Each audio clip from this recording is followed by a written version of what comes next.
안녕하세요. 박세준의 기업부객입니다.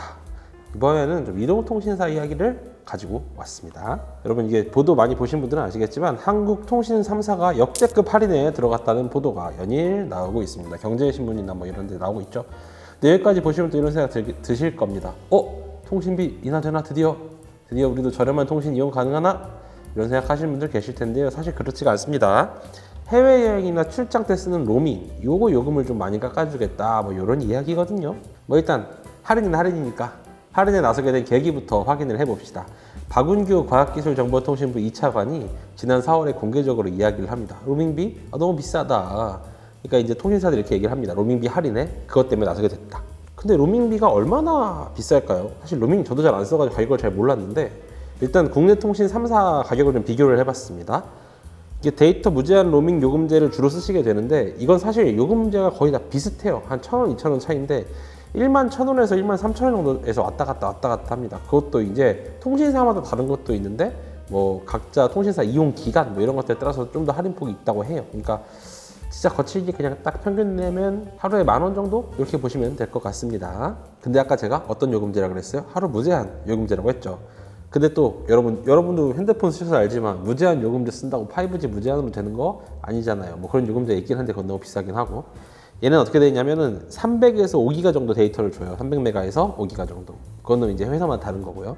근데 이걸 다 소진하면 100에서 400 kbps로 제한을 해서 무제한 데이터를 줍니다. 근데 이게 숫자로 보면은 체감이 전혀 안 돼요. 이거 400, 빠른 거 아니야? 이런 생각이 드시는데 여러분 3G 통신망 속도가 625 kbps입니다. 그러니까 3G보다 조금 느리다 이렇게 보시면 되겠죠. 또 이제 품질 이런 거 생각하면 싸다고 하면 싸고 또 비싸다 비싼 것 같기도 합니다. 그렇죠? 그러면 우리나라 로밍 요금이 비싼지 안 비싼지 알려면 어떻게 해야 될까요? 해외 요금제를 확인을 해봐야겠죠. 유럽 먼저 볼게요. 유럽은 EU 가맹국 내에서 로밍 요금이 공짜예요. 그러니까 제가 프랑스에서 통신사 가입해서 전화해서 쓰다가 독일 가도 로밍으로 돈 더 낼 필요 없이 공짜로 이용이 가능하다 뭐 이런 얘기입니다. 미국 통신사 중에 AT&T가 제일 크죠. 대부분 AT&T가 얼마가 되냐? 하루에 10불 정도 됩니다. 한국이랑 비슷하죠. 그럼 우리나라는 괜찮은 거 아니야? 이렇게 생각하실 수 있는데 얘네는 대신에 인접국인 캐나다나 멕시코는 로밍 요금을 안 받아요. 그러니까 뭐 예를 들면 한국으로 옮기면 이런 거죠. 일본이랑 중국은 로밍 요금 안 받는다 뭐 이런 거죠. 뭐 자주 가고 왔다 갔다 하니까요. 그리고 이제 나라도 가깝고. 근데 한국은 돈 다 내죠. 그쵸?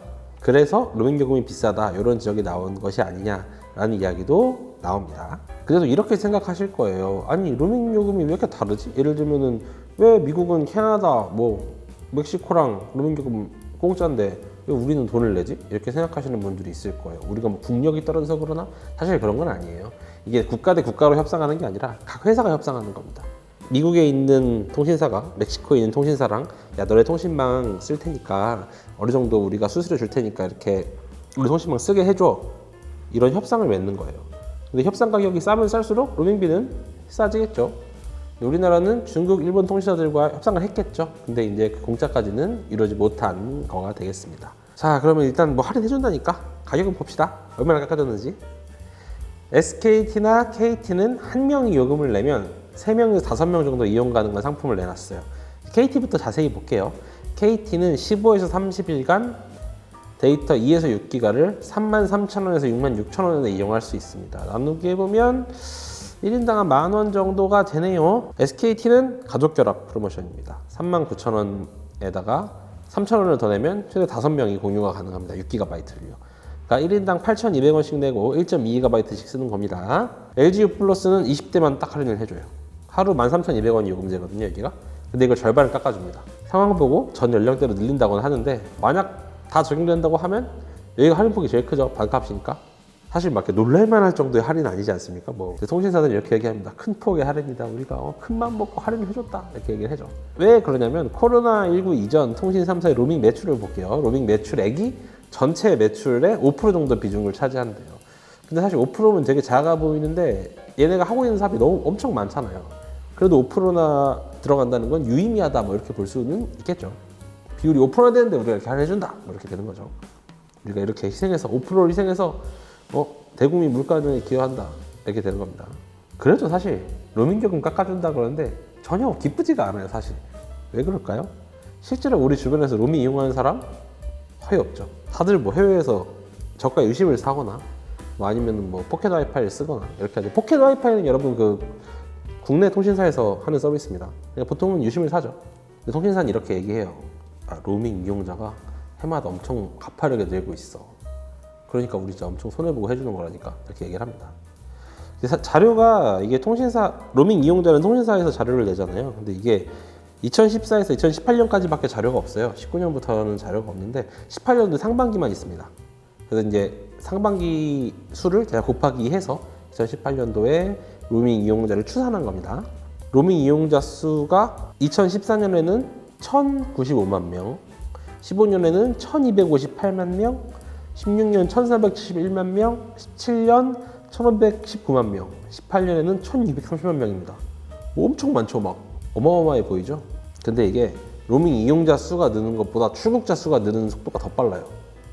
그러니까 실제 출국자 중에 로밍 이용하는 사람들의 이용률은 줄어드는 겁니다. 출국자 수 통계를 보면 같은 연도에 1,608만 명, 1,931만 명, 2,238만 명, 2,650만 명, 2,870만 명입니다.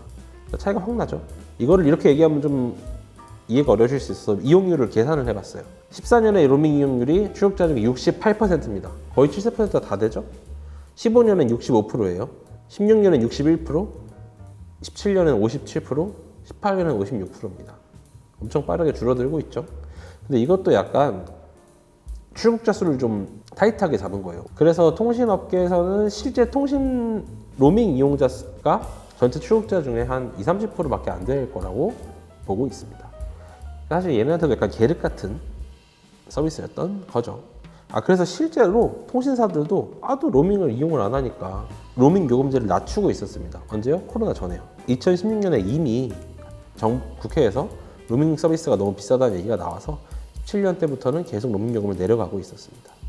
원래는 하루에 11,000원이었던 로밍액의 대여료도 미중, 일본에서는 5,500원, 아시아 중 7,700원까지 낮추는 등 계속 프로모션을 해왔어요. 그러니까 사실 이 프로모션의 연장선에 가깝습니다. 지금의 할인 정책은요. 통신사가 뭐 통신비 할인해주는 거 다 거짓말이다. 아무 의미가 없다. 왜 이게 당연히 나올 수밖에 없는데 맞는 말이에요, 사실. 이제 사실 작년에는 중간 요금제라는 걸 출시를 했습니다. 뭐 여러 가지 보도가 나왔을 텐데 오늘은 로밍을 다룰 거니까 중간 요금제를 다시 설명을 안 할게요. 중간 요금제를 출시를 하면 이렇게 고가 요금제, 저가 요금제만 있으니까 이 고가 요금제 쓰는 사람들이 중간 요금제로 가서 통신비 인하가 될 것이다. 이렇게 생각하고 중간 요금제를 출시를 했거든요. 근데 실제로는 어떻게 되냐면 저가 요금제가 중간 요금제로 가요. 결국 통신사의 매출은 올랐죠. 김홍식 하나증권 연구원이 중간 요금제 출시할 때 이런 얘기를 해요. 실제 국내 통신 3사의 이동전화 매출 감소 효과는 1% 미만에 그칠 것이다. 그러니까 약정 효과나 실제 요금 차이 감안하면 중간 요금제 채택 비중이 엄청 작을 것이다 라고 예상을 했거든요.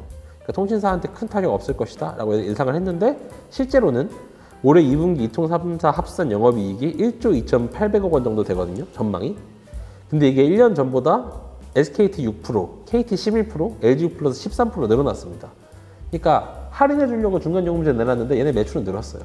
그런 얘기 있잖아요, 여러분. 이렇게 뭐 장사꾼이 뭐 손해보고 파는 장사꾼 하나도 없다. 사실 통신업계도 마찬가지거든요. 뭐 할인해 준다 하지만 이분들이 어떻게든 매출을 올릴 수 있는 상황으로 통신 요금을 짜니까요. 통신비 할인 관련해서 사실 전 정부, 이전 정부에서 계속 얘기를 하고 있잖아요. 근데 통신비 할인 잘 안 되죠. 뭐 통신사 들어온다지만 사실 우리나라 인구가 적어서 섭선력이 없다는 게 업계의 전언입니다. 뭐 저도 그렇고 통신비 인하되면 좋을 것 같긴 한데 뭐 마땅한 수가 없는 상황인 거죠. 네. 오늘 제가 준비한 소식은 여기까지고요. 사실 이거 준비한 이유가 로밍 요금 뭐 할인된다고 막 할인된다, 막 우리 엄청 싸진다 이런 보도들이 쏟아질 때 보면서 약간 이게 맞나 생각이 들어서 일부러 이제 출국자 통계랑 실제 로밍 통계를 좀 비교를 해봤어요. 그랬더니 이렇게 이용률이 떨어진다라는 결론이 나와서 여러분들과 함께 공유드리고 실제로는 여러분 할인되는 게 거의 없습니다 하는 말씀을 드리고 싶어서 이렇게 영상을 준비를 했습니다. 사실 저번부터 계속 게임, 뭐 IT, 통신 이런 걸로만 저희가 집중을 하고 있는데 앞으로도 좀 이렇게 해볼까 하는 생각이 있습니다. 뭐 저희가 또 다른 경제 콘텐츠를 하나 준비를 하고 있어서 제가 아니라 다른 걸출한 기자분이 준비하고 계셔서 어느 정도 이렇게 저희도 이제 차별성을 둬야 되니까요. 네, 오늘 제가 준비한 소식 여기까지입니다. 그러면은 다다음 주쯤 다시 보는 걸로 하고 오늘은 이만!